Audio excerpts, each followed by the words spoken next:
Espérate. ¡Ey! Espérense. Espera. Estos son algunos consejos para socializar a tu perro de temperamento fuerte y dominante. Quédate aquí.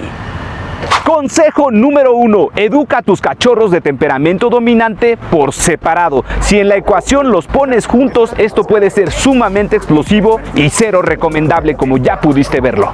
Observa cómo por separado el control puede ser mucho mejor y la socialización también. ¿Ven? A ver, acércala. Sit. ¿Quieto? Muy bien. Excelente. Consejo número 2. Si tienes un perro poderoso de temperamento fuerte, es súper importante que un muchacho así te escuche, que aprenda a respetarte, un correcto balance entre autoridad y afecto. Ven, chiquillo. Set. Quieto. Y si a eso le sumas algo de entrenamiento, mucho mejor. ¿Salude, caballero? Muy bien.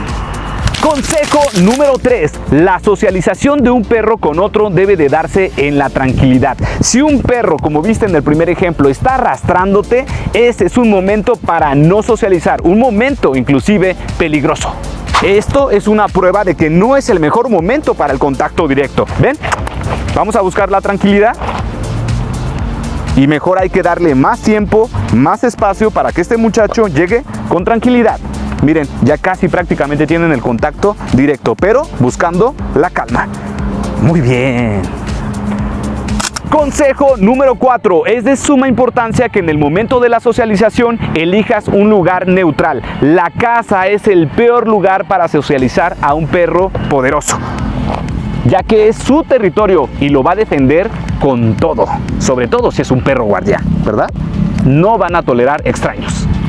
Consejo número 5. Ten paciencia en el proceso, no los aceleres o pueden ocurrir desgracias. Esto puede tomar varios días o inclusive semanas. Comparte este video para socializaciones seguras. Ya lo sabes.